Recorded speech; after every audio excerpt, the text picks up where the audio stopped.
ओम शांति। प्रातः मुरली बाप दादा मधुबन। मीठे बच्चे, संगम युग ब्राह्मणों के लिए कल्याणकारी है, इसीलिए सदा फक्र में रहना है, किसी बात का फिक्र नहीं करना है। परमात्मा इस धरा पर आकर के यहाँ प्रजापिता ब्रह्मा के द्वारा यह ईश्वर विश्वविद्यालय की स्थापना की है। तो इस ईश्वरीय विश्वविद्यालय के हम स्टूडेंट भी हैं, तो यह हमारा घर भी है, तो यह एक यज्ञ भी है। तो बाबा कहता सदा ब्राह्मणों के रूप में हमको संगम युग में रहना है, सदा स्टूडेंट या यज्ञ रक्षक या सदा अलौकिक ब्राह्मण के रूप में सच्चा सेवाधारी बन करके सदा कल्याणकारी अनुभव करना है और फक्र रहना है कि परमात्मा ने हमको डायरेक्ट यह जन्म दिया है, यह जीवन हमको मिला है। तो इस जीवन में कोई चिंता की बात नहीं, फिक्र की बात नहीं, यह सदा फक्र की बात हो। कहता बाबा प्रश्न है, जिसकी अवस्था अच्छी है उसकी निशानियाँ क्या होगी? उत्तर है, उन्हें किसी बात में रोना नहीं आएगा, मुरझाएंगे नहीं, गम व अफसोस नहीं होगा। हर सीन साक्षी होकर देखेंगे, कभी क्यों क्या के प्रश्न में नहीं आएंगे, किसी के नाम रूप को याद नहीं करेंगे, एक बाबा के याद में हर्षित मुख रहेंगे। बाबा कहता है अवस्था अच्छी रहने के लिए कुछ भी हो जाए तो भी आँखों में पानी नहीं आएगा, मुरझाएंगे नहीं, गम या अफसोस नहीं होगा, सामने कितना भी भयंकर सीन हो, क्योंकि हम आत्मज्ञानी हैं और आत्मज्ञानियों के लिए हर बात सत्य क्लियर है और उस सत्य को यथार्थता का अनुभव करते हुए हर परिस्थिति में निर्भय निर्विकारी निराकारी स्थिति का अनुभव करते हुए हर्षित मुखता का अनुभव करना है और दूसरों को भी कराना है। कहता बाबा गीत है, माता ओ माता तू है जगत की भाग्य विधाता। धारणा के लिए मुख्य सार है, अपनी दैवी एक्टिविटी बनानी है, कभी भी लड़ना झगड़ना नहीं है, कड़वा नहीं बोलना है, लोभ लालच नहीं रखना है, कोई को दुख नहीं देना है, सबको सुख का रास्ता बताना है। मैं आत्मा और ये मेरा शरीर के लिए कितना चाहिए? एक रोटी, 2 कपड़ा और एक मकान।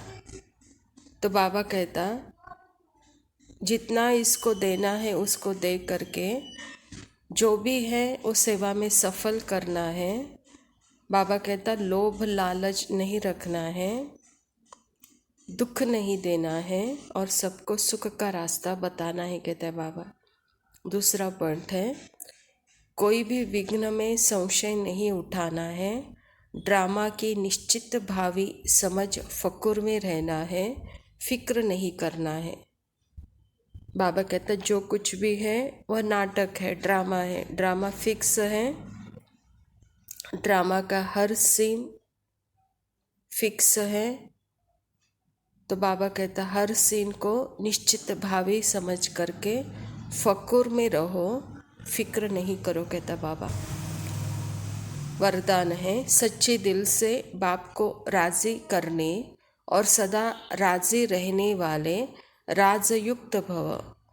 जो बच्चे सच्चे दिल से बाप को राजी करते हैं, बाप दादा उन्हें स्वयं के संस्कारों से संगठन से सदा राजी अर्थात राजयुक्त रहने का वरदान देते हैं।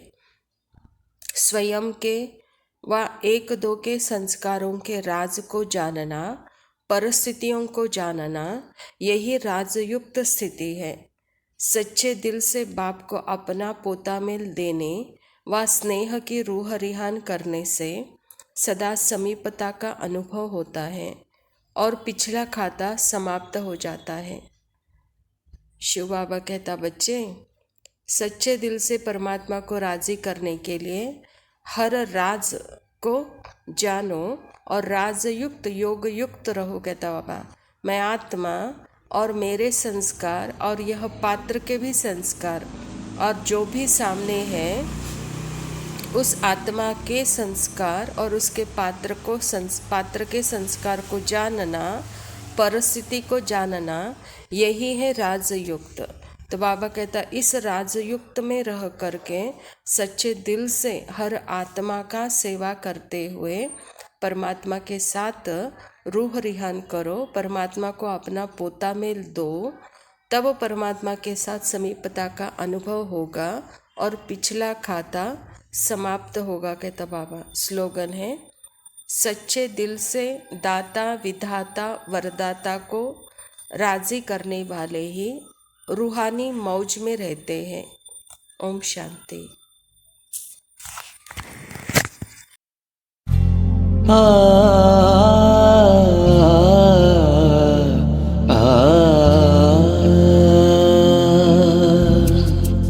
तेरे एहसान पर ये दिल कुर्बान है बाबा, तेरे एहसान पर ये दिल कुर्बान है बाबा। तुझसे ही मेरी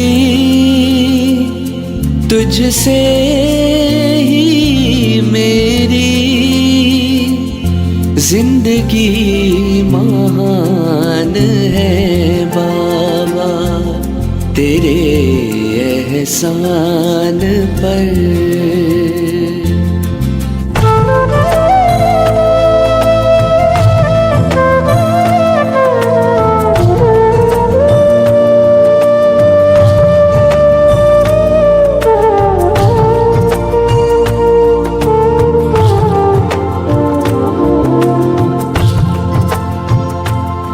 तीनों जहां की खुशियाँ तुमने दिया कर,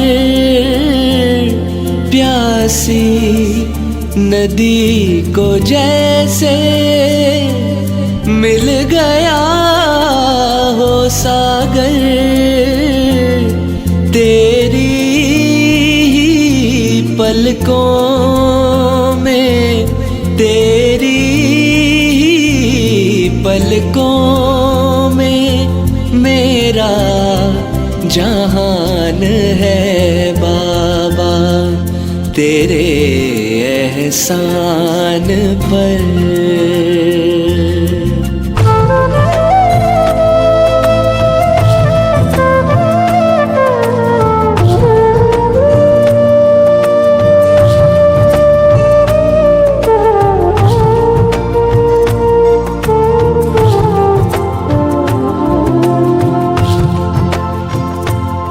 तुझको पाके देखे हमने ये नजारे, अब तो चमक उठे हैं तकदीर के सितारे, तुझसे ही होठों पर, तुझसे ही होठों पर प्यारी मुस्कान है बाबा, तेरे एहसान पर ये दिल कुर्बान है बाबा, तेरे एहसान पर ये दिल कुर्बान है बाबा। तुझसे ही मेरी तुझसे ही मेरी जिंदगी महान है बाबा, तेरे एहसान पर